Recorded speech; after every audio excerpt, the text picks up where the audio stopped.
વિદ્યાર્થી મિત્રો, myself Hardik sir, Shri Saraswat Vidyalaya વાપીમાં આપ સૌનું સ્વાગત છે. મિત્રો, આપણે વાતો કરી રહ્યા છે ધોરણ 12 જીવ વિજ્ઞાનમાં પ્રકરણ નંબર 9 અન્ન ઉન્નતીકરણ માટેની કાર્યનીતિ. મિત્રો, આપણે એમાં લાસ્ટ લેક્ચરની અંદર મત્સ્યપાલન વિશે વાતો કરી હતી, વનસ્પતિ સંવર્ધન વિશે વાતો કરી હતી અને એમાં એની જુદી જુદી જાતો, સંવર્ધિત જાતો વિશે વાતો કરી હતી. તો હવે મિત્રો એમાં આપણે આગળ વધીએ છીએ, તો સૌ ધ્યાન આપે. હવે મિત્રો આપણે જે વાત કરી કે સુધારેલી ખાદ્ય ગુણવત્તા માટે વનસ્પતિ સંવર્ધન. મિત્રો, વિશ્વમાં લગભગ 840 લાખથી પણ વધુ લોકોને એમના દૈનિક ખાદ્ય તથા પોષણ સંબંધી જરૂરિયાતોની પૂર્તિ માટે પૂરતો ખોરાક મળતો નથી મિત્રો. બહુ તકલીફ છે, પૂરતો ખોરાક નથી મિત્રો. મોટી સંખ્યામાં લગભગ 3 બિલિયન મિત્રો લોકો જે છે એ લોકો લઘુ પોષક તત્વો, પ્રોટીન, વિટામિન્સ વગેરેની ઉણપ સહન કરે છે. આપણે કહીએ ને કે એક રીતે કહીએ ને તો એને હિડન હંગર કહેવાય, ભૂખમરાનો શિકાર છે. કારણ કે તેઓને કઠોળ, શાકભાજી, માંસ છે, માછલીઓની ખરીદી પોસાતી જ નથી મિત્રો, પરવડી નહીં શકે આર્થિક દ્રષ્ટિએ.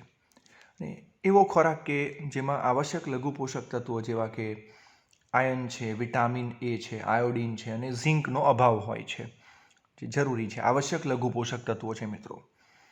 તો તેને લીધે વિવિધ રોગ થવાનું પણ જોખમ વધી જાય છે અને જેથી એમના આયુષ્યમાં, જીવનકાળમાં ઘટાડો થાય અને માનસિક ક્ષમતા પર પણ અસર કરે છે મિત્રો. તો આવી પરિસ્થિતિ જોવા મળે છે.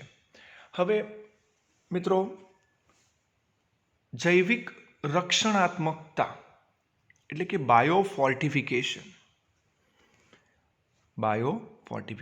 જૈવિક રક્ષણાત્મકતા. તો આજે આપણે વાત કરી તેમાં લોક તંદુરસ્તીમાં સુધારો કરવા માટે સંવર્ધિત પાકોમાં વિપુલ પ્રમાણમાં વિટામિન્સ અને ખનિજ તત્વો અને સાથે સ્વાસ્થ્યવર્ધક પ્રોટીન વગેરે એમાં હોવા જરૂરી છે. બરાબર. તો સુધારેલી જાતમાં સંવર્ધન કરીને પ્રોટીન અને તેલનું પ્રમાણ અને તેની ગુણવત્તા તેમજ વિટામિન અને સૂક્ષ્મ પોષક તત્વોનું પ્રમાણ જે છે એ વધારવું. તો અહીં બાયોફોર્ટિફિકેશનનો હેતુ જે છે એ હેતુ શું? તો નંબર 1 છે પ્રોટીનનું પ્રમાણ અને ગુણવત્તા વધારવી. કયા મુદ્દાઓને આપણે ધ્યાનમાં લેવા જોઈએ કે આપણે સુધારેલ પોષણ ગુણવત્તા માટે? તો એમાં પ્રોટીન પ્રમાણ અને ગુણવત્તા વધારવી, તેલનું પ્રમાણ અને એની ગુણવત્તામાં વધારો કરવો. ગુણવત્તા પર ભાર મૂકવામાં આવે છે મિત્રો, ગુણવત્તા એટલે કે એની ક્વોલિટી. વિટામિનનું પ્રમાણ વધારવું તથા લઘુ પોષક તત્વો તથા ખનિજનું પ્રમાણ, પોષક તત્વોને લઘુ પોષક તત્વો તથા ખનિજનું પ્રમાણ જે છે એ વધારવું. બરાબર મિત્રો. હવે જે વિવિધ જાતિઓ વિકસાવવામાં આવી એની કેટલીક વાતો કરીએ તો મકાઈની જે જાત છે મિત્રો, મકાઈની સંકર કરેલી જાતિમાં હાલની મકાઈની જાતિ કરતાં લાઇસિન અને ટ્રિપ્ટોફેનનું પ્રમાણ બમણું નોંધાયું. એટલે જે ટ્રેડિશનલ મકાઈની જાતિ મિત્રો છે એની જગ્યાએ હાલ જે આ મોડિફાઈ કરવામાં આવ્યું, સંકરિત જાતિ કરવામાં આવી, આ બધા મુદ્દાઓને ધ્યાનમાં લઈને તો એમાં લાઇસિન અને ટ્રિપ્ટોફેનનું પ્રમાણ બમણું નોંધાયું મિત્રો. તો સુધારેલી જાતિની અંદર. બરાબર. અને આ જે ક્ષેત્રે કાર્ય કોણ કરે છે એવો પ્રશ્ન થાય તો એમાં IARIનું નામ મિત્રો યાદ રાખજો.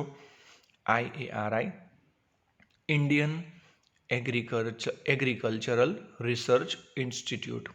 અહીંથી પ્રશ્ન આવી શકે છે. IARI Indian agricultural research institute.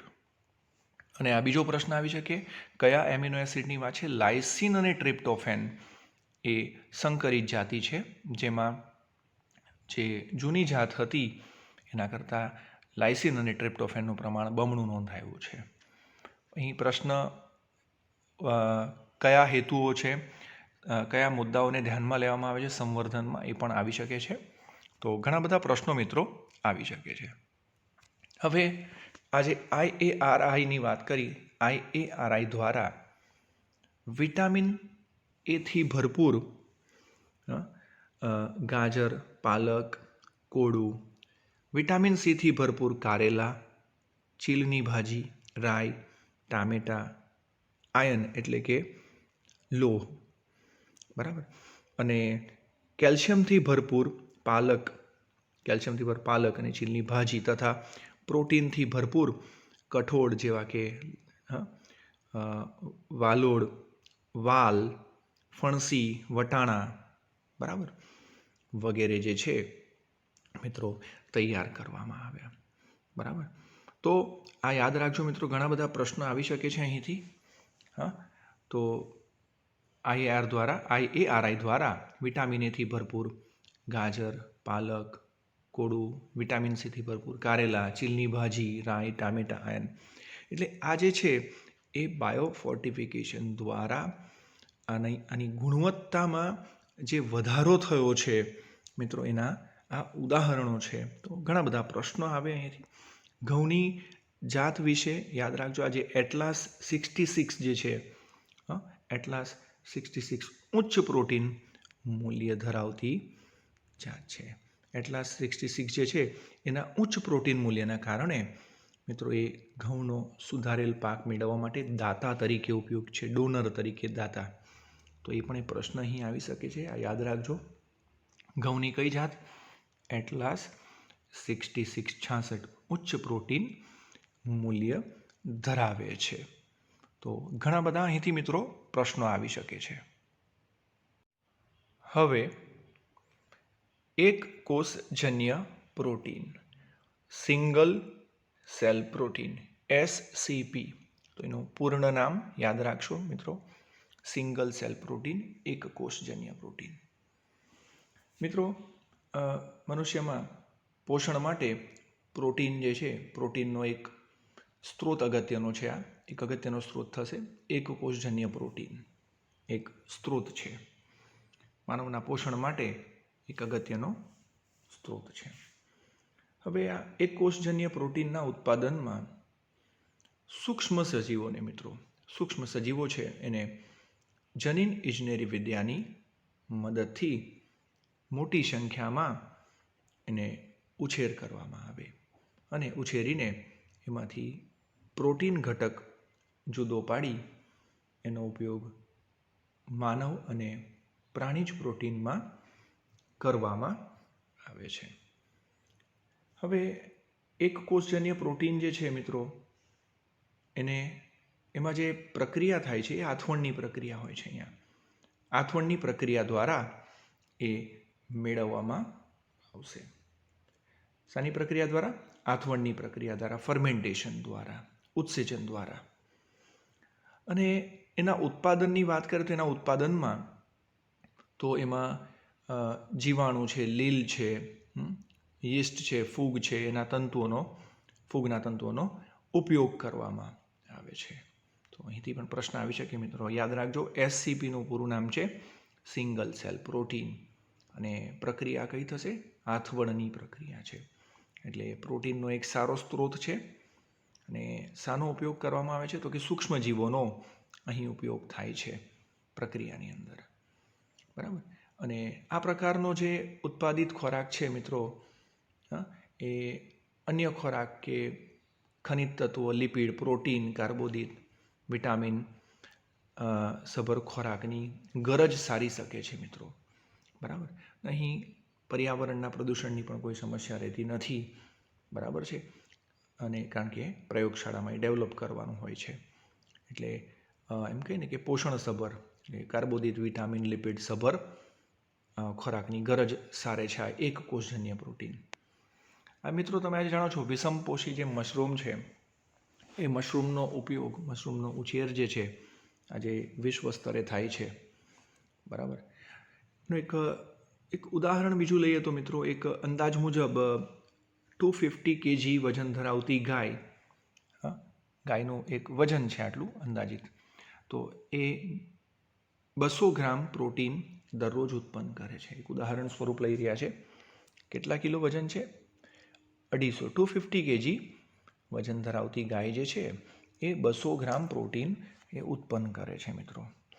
હવે જ્યારે એની સરખામણી કરી કે જ્યારે મિથાઇલોફિલસ મેથેલોટ્રોફસ નામના બેક્ટેરિયા જાત જે છે એ 250 ગ્રામ સૂક્ષ્મજીવો 250 ગ્રામ છે, આટલા જ સમયમાં 25 ટન પ્રોટીન ઉત્પન્ન કરે છે, બરાબર. તો તમે જોઈ શકો છો અહીંયા સરખામણી બતાવી છે. ગાયનું વજન કેટલું છે? 250 કિલો, જ્યારે સૂક્ષ્મજીવો કેટલા છે એની સામે? 250 ગ્રામ, બરાબર. ગાય કેટલું પ્રોટીન દરરોજ પોતાની રીતે ક્રિએટ કરે, પોતાના બોડીમાં બનાવતી હતી? 200 ગ્રામ.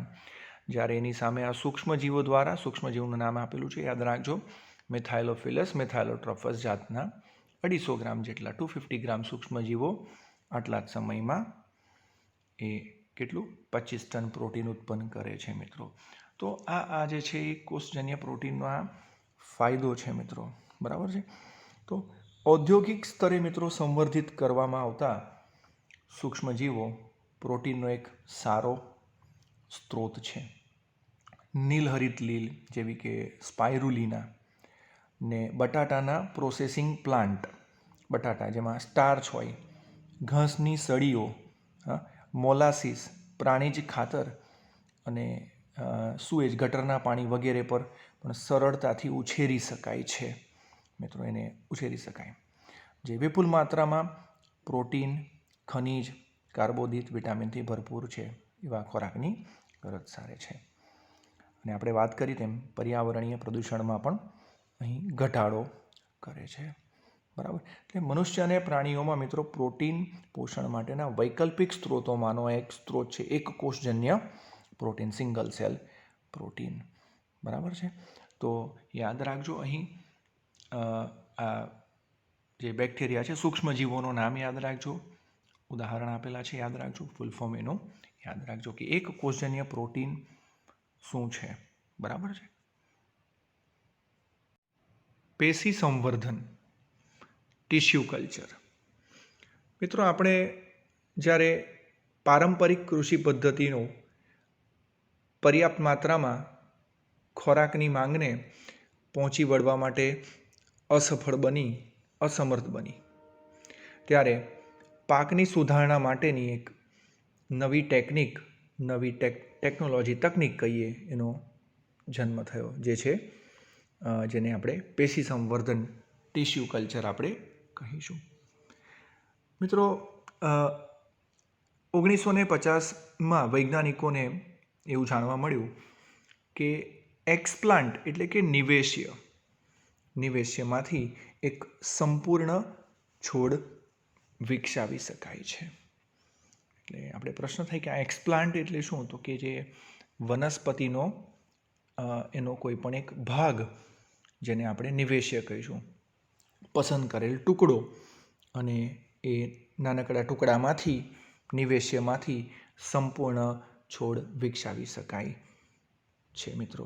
અને એના માટે વનસ્પતિના કોઈ પણ ભાગને લઈને જંતુમુક્ત પરિસ્થિતિમાં ટેસ્ટ ટ્યુબમાં સંવર્ધિત કરવામાં આવે છે. સંવર્ધિત ટેસ્ટ ટ્યુબમાં પ્રયોગશાળાની અંદર કોઈ પણ નિવેશ્યમાંથી, કોષમાંથી સમગ્ર છોડનું સર્જન કરવામાં આવે છે. તમે મિત્રો આ જે શબ્દથી પરિચિત છો, ટોટીપોટેન્સી, સંપૂર્ણ ક્ષમતા, બરાબર, કે એક કોષમાંથી સમગ્ર દેહનું સર્જન થવાની ક્ષમતાને પૂર્ણ ક્ષમતા કહેવાય, સંપૂર્ણ ક્ષમતા કહેવાય, બરાબર. તો જંતુમુક્ત પરિસ્થિતિમાં મિત્રો પ્રયોગશાળામાં પ્રક્રિયા કરવાની છે, ઇન વિટ્રો, ઘણી બધી કાળજીઓ લેવાની હોય મિત્રો. પ્રયોગશાળાની અંદર જંતુમુક્ત વાતાવરણ હોવું જરૂરી છે. બરાબર. ત્યારબાદ જે નિવેશ્ય છે, પસંદ કરેલ ટુકડો છે નિવેશ્ય, એને યોગ્ય સંવર્ધન માધ્યમમાં રાખવામાં આવે છે મિત્રો. ત્યારબાદ જે પ્રક્રિયા કરવામાં આવે એમાં જે વપરાતા સાધનો હોય, ટેસ્ટ ટ્યુબ છે કે અન્ય સાધનો જે છે, બરાબર, ફ્લાસ્ક છે કે અન્ય સાધનો જે પણ વપરાય એ અલ્ટ્રાવાયોલેટ લાઇટ એટલે કે પારજાંબલી પ્રકાશ દ્વારા એને જંતુમુક્ત કરવામાં આવે. ત્યારબાદ એમાં ચોક્કસ પ્રકારનું એને તાપમાન મળવું પણ જરૂરી છે, એવી વ્યવસ્થા કરવી જોઈએ. નિવેશ્ય જે છે એને લગભગ 24°C જેટલું તાપમાન મળતું રહેવું જોઈએ. તો મિત્રો આ તે બધી કાળજી છે પેશી સંવર્ધનની પ્રક્રિયા દરમિયાનની વાત કરું છું. બરાબર છે. કઈ કાળજી કીધી? યુવી રેઝ એટલે કે યુવી લાઇટ વડે જંતુમુક્ત કરવા, તાપમાન 24°C જેટલું નિવેશ્યને મળે, જંતુમુક્ત વાતાવરણ અને ચોક્કસ સંવર્ધન માધ્યમની જરૂર પડે મિત્રો. બરાબર છે. તો આ જે પદ્ધતિ છે મિત્રો, એમાં કેટલીક પદ્ધતિની જો વાત કરીએ તો એમાં કેલસ સંવર્ધન, સસ્પેન્શન સંવર્ધન અને ભ્રૂણ સંવર્ધન. બરાબર. તો આ પ્રશ્ન થાય કે કેલસ શું છે? કેલસ તો કેલસ સંવર્ધન, એમાં કોષોનો જે અવિભેદિત સમૂહ તૈયાર થાય, અવિભેદિત, જેને મિત્રો શું કહેવાય? કેલસ કહેવામાં આવે છે. બરાબર. તો અહીં આ કેલસ પસંદ કરેલ વનસ્પતિમાંથી અંગ, પેશી કે કોષોને અલગ કરી તેમાં કોષ વિભાજન દ્વારા સંખ્યામાં વધારો કરવાથી એ બને છે. બરાબર છે. આ કેલસની જાળવણી જે છે મિત્રો શામાં થાય?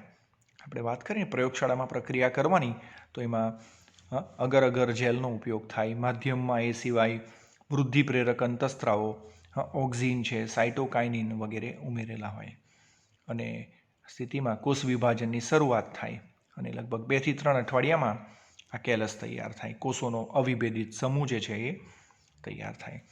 એ રીતે જે સસ્પેન્શન સંવર્ધનની પદ્ધતિની વાત કરી મિત્રો, એમાં એની અંદર એમાં પણ ઓક્ઝિન છે જેવા માધ્યમમાં કલ્ચરને રોટરી શેકરમાં એમાં ગતિ આપવામાં આવે. લગભગ 100 થી 250 RPM જેટલી ગતિ આપવાની. સતત હલાવવાથી વાયુ વિનિમયની પ્રક્રિયા સરળ થાય અને જેથી સંમિશ્રણ દ્રવ્યનું ઝડપથી થાય અને કોષોનો વિભેદિત થઈ નાના નાના વિશિષ્ટ કોષ સમૂહ રચાય.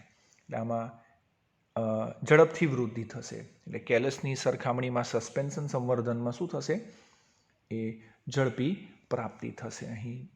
બરાબર છે. ત્યારબાદ આપણે ભ્રૂણ સંવર્ધન કીધું કે ભ્રૂણ સંવર્ધન જે છે એમાં વિકાસ પામતા બીજમાં રહેલા નાના ભ્રૂણને બહાર કાઢીને એનો સંવર્ધન માધ્યમમાં ઉછેર કરવાનો હોય છે મિત્રો. બરાબર. અને એની અંદરથી આ રીતે ભ્રૂણ સંવર્ધન દ્વારા નવી વનસ્પતિનું સર્જન થઈ શકે છે. બરાબર છે. તો આ પદ્ધતિ દ્વારા વિકસાવેલ છોડ જે છે મિત્રો એ જનીન પરિવર્તિત જાતિ સ્વરૂપે હોય અને એના ઘણા બધા ફાયદા છે. એના હેતુ જોઈએ તો ઝડપી ક્લોન વિસ્તરણ, જનીન પરિવર્તિત છોડનું નિર્માણ ઉપયોગી જાતિના નિર્માણ માટે કરી શકાય છે મિત્રો. બરાબર છે. તો ઘણા બધા પ્રશ્નો મિત્રો અહીંથી આવી શકે છે. આ નિવેશ્ય શું છે, કેલસ શું છે, વિવિધ પદ્ધતિઓ આપી છે, ટોટીપોટેન્સી શું છે, ઇન વિટ્રો શું છે. બરાબર છે. તો આ રીતે પેશી સંવર્ધન પરથી ઘણા બધા પ્રશ્નો મિત્રો આવી શકે છે. મિત્રો આપણે આ પ્રકરણમાં ઘણી બધી વાતો કરી. અન્ન ઉન્નતીકરણ માટેની વિવિધ પ્રક્રિયાઓ જોઈ. તો ઘણા બધા પ્રશ્નો મિત્રો આવી શકે છે. તો એ પ્રશ્નોના સ્ત્રોત યાદ રાખજો. પ્રશ્નો ક્યાંથી પૂછાઈ શકે. આપણે ડેરી વ્યવસ્થાપન જોયું મિત્રો. તો એમાં પણ મેં તમને કહ્યું હતું ઘણા બધા પ્રશ્નો આવી શકે ડેરી ફાર્મ મેનેજમેન્ટમાં. બરાબર. તો એની શરૂઆત પ્રશ્ન જેવા કે ઔદ્યોગિક તંત્ર દ્વારા દૂધની પ્રક્રિયા ક્યારે 19મી સદીમાં શરૂ થઈ, પ્રશ્ન આવી શકે. ત્યારબાદ જે વિવિધ ડેરીઓ વિશે, કે આણંદમાં કઈ ડેરી છે? અમૂલ ડેરી આવેલી છે. દૂધસાગર ડેરી ક્યાં આવેલી? મહેસાણામાં. બનાસ ડેરી ક્યાં આવેલી? પાલનપુરમાં આવેલી છે. ત્યારબાદ શ્વેત ક્રાંતિના પ્રણેતા કોણ છે? તો કે ડૉક્ટર વર્ગીસ કુરિયન છે. ત્યારબાદ જે દૂધ આપતી ગાયોની જાતો છે મિત્રો ભારતમાં, એ નામ યાદ રાખજો. કઈ હતી? ગીર ગાય છે, રાતી સિંધી, સાહીવાલ, દેઓની વગેરે. ભારતમાં દૂધ આપતી ભેંસોની જાતોની વાત કરીએ તો મુરા છે, જાફરાબાદી, મહેસાણી છે, બરાબર. તો આ બધા અગત્યના પ્રશ્નો છે મિત્રો, અહીંથી આવી શકે એવા. ત્યારબાદ મિત્રો આપણે પ્રાણી સંવર્ધન વિશે વાતો કરી હતી એનિમલ બ્રીડિંગમાં. તો એનો હેતુ શું હતો પ્રાણી સંવર્ધનનો? તો એમાંથી તમને પ્રાણી સંવર્ધનના 3 હેતુ આપે, ચોથો જે એનો હેતુ ન હોય એટલે અસંગત અલગ તારવો વગેરે પ્રશ્ન આવી શકે. તો એનો હેતુ જે છે યાદ રાખજો, જેમ કે આ દૂધ ઉત્પાદનમાં વધારો, વૃદ્ધિ દરમાં વધારો, રોગ પ્રતિકારક શક્તિ વધારવી, પ્રજનન અવધિમાં વધારો કરવો, પ્રજનન દર ઊંચો કરવો વગેરે વગેરે. ત્યારબાદ એની પદ્ધતિઓ છે ઇનબ્રીડિંગ, આઉટબ્રીડિંગ, અને એના ઉદાહરણો પરથી પણ મિત્રો પ્રશ્નો આવી શકે છે. ત્યારબાદ મિત્રો આપણે, તમને ખ્યાલ છે બી કીપિંગ વિશે, મધમાખી ઉછેર વિશે વાતો કરી. અહીંથી ઘણા બધા પ્રશ્નો આવે મિત્રો. એનું જે રાખવાનું સ્થાન છે, એપિયરી જે છે. ત્યારબાદ પેલા પરદેશી મુસાફરોનું નામ યાદ રાખજો, ફાહિયાન અને વેન્સન, બરાબર. ત્યારબાદ મધમાખી વિજ્ઞાનના પિતા વિશે પ્રશ્ન, તે કોણ છે? તો કે હુબેર. ત્યારબાદ એનું સામાજિક વ્યવસ્થાપન, કે એમાં કેટલી માખીઓ તમને જોવા મળશે અંદાજે, અને વ્યવસ્થાપનમાં કોણ કોણ? તો કે રાણી માખી, કામદાર, નર.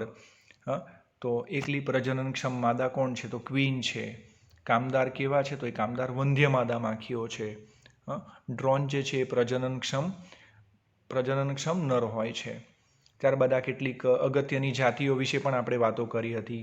એપિસ ઇન્ડિકા, એપિસ ડોર્સેટા, એપિસ મેલિફેરા, એપિસ ફ્લોરિયા. ત્યારબાદ મિત્રો યાદ કરજો, મધમાખીના ડાન્સ વિશે વાત કરી, મધમાખીના નૃત્ય પરથી ઘણા બધા પ્રશ્નો. એમાં 2 પ્રકારના ડાન્સ હતા, યાદ કરજો. એમાં રાઉન્ડ ડાન્સ, ટેલ વેવિંગ ડાન્સ, અને એ માહિતી કોણે આપી હતી? વોન ફ્રીચે આપી હતી. ત્યારબાદ મિત્રો આપણે મત્સ્ય ઉદ્યોગ વિશે પણ વાત કરેલી, તો ત્યાંથી પણ ઘણા બધા પ્રશ્નો. એને આપણે બ્લુ રિવોલ્યુશન કીધું હતું, બ્લુ રિવોલ્યુશન. અને એમાં કોનો સમાવેશ થાય? તો કે મત્સ્યને પકડવું, જલીય સજીવોને પકડવું પ્રક્રિયા અને વેચાણ સાથે સંબંધિત હતી. એમાં અહીંથી પ્રશ્ન આવે, મીઠા પાણીના મત્સ્યો કયા કયા? કટલા, રોહુ, મૃગલ, બરાબર. ત્યારબાદ ખાદ્ય દરિયાઈ મત્સ્યો, હિલ્સા, સાર્ડીન, મેકરેલ, પ્રોમ્ફેટ. આ પ્રશ્ન આવી શકે મિત્રો, યાદ રાખજો. ઘણા બધા પ્રશ્નો અહીંથી પૂછાય છે. પછી ગુજરાતનો દરિયા કિનારા, તો એનો વિસ્તાર વિશે, તો એ કેટલો છે? 1640 કિલોમીટર એનો દરિયા કિનારો ધરાવે. દરિયાઈ ખોરાકમાં શું વધારે હોય છે? ઘણા બધા પ્રશ્નો છે અહીંથી. આયોડિન સભર હોય. અને મત્સ્ય ઉદ્યોગ પર કેટલું ઉત્પાદન? લગભગ દુનિયાનું 90% ઉત્પાદન મિત્રો એ દરિયામાંથી આવે છે. ત્યારબાદ આપણે મિત્રો વનસ્પતિ સંવર્ધન વિશે વાતો કરી હતી, યાદ કરજો. હરિયાળી ક્રાંતિ, જેને આપણે ગ્રીન રિવોલ્યુશન, અને એના પ્રણેતા નોર્મન બોરલોનું નામ યાદ રાખજો, પ્રશ્ન આવી શકે. અને ભારતીય હરિયાળી ક્રાંતિના પ્રણેતા વિશે કોણ આવે? તો એ નામ યાદ રાખશો, ડૉક્ટર સ્વામીનાથન. હવે ત્યારબાદ એના કેટલાક મુદ્દાઓ હતા મિત્રો, મુદ્દા પરથી પણ પ્રશ્ન આવે. જેમ કે ભિન્નતાનું એકત્રીકરણ, પિતૃઓની પસંદગી મૂલ્યાંકન, પસંદ કરેલ પિતૃઓ વચ્ચે સંકરણ, પુનઃ સંયોજિત પસંદગી અને પરીક્ષણ, નવી જાતિનું પરીક્ષણ, મુક્તિ અને વેચાણ. ત્યારબાદ મિત્રો યાદ કરજો, એમાં જે ટેબલ જોયા હતા, જે આપણા પાઠ્યપુસ્તકમાં આપેલા છે, કે રોગ સામે પ્રતિરોધકતા માટેની જાત, ત્યારબાદ કીટ પ્રતિરોધકતા માટેની જાત. તો એવા ઘણા બધા મિત્રો પ્રશ્નો ત્યાંથી પૂછી શકાય એમ છે. ત્યારબાદ મિત્રો આપણે જે વાત કરી પેશી સંવર્ધનની, એમાંથી ઘણા બધા પ્રશ્નો આવ્યા. ઇનવિટ્રો શું છે? ટોટીપોટેન્સી, સંપૂર્ણ ક્ષમતા શું છે? એક્સપ્લાન્ટ શું છે? કેલસ શું છે? બરાબર છે. આ વિવિધ પદ્ધતિ વિશે વાત કરી. જેલ માધ્યમ તરીકે માધ્યમમાં શું ઉમેરવામાં આવે, એના પરથી પણ પ્રશ્ન આવી શકે. ત્યારબાદ આ એક કોષજન્ય પ્રોટીન લીધું મિત્રો, સિંગલ સેલ પ્રોટીન. તો એમાં કોનો ઉપયોગ થાય છે, એનામાં લીધેલ ઉદાહરણો જે છે, તો અહીંથી પણ પ્રશ્ન આવી શકે છે. ત્યારબાદ આપણે આગળ વાત કરી મિત્રો આ બાયોફોર્ટિફિકેશન વિશે. તો બાયોફોર્ટિફિકેશનનો હેતુ શું છે, એમાં જે લીધેલ ઉદાહરણ છે, IARI શું છે, અને આ વિવિધ ઉદાહરણો છે મિત્રો. વિટામિન એથી ભરપૂર વનસ્પતિના નામ અહીંયા છે, કેલ્શિયમથી ભરપૂર, બરાબર. તો આ બધા ઉદાહરણો છે, એના પરથી પણ ઘણા બધા પ્રશ્નો મિત્રો અહીં આવી શકે છે. તો ધ્યાન રાખશો.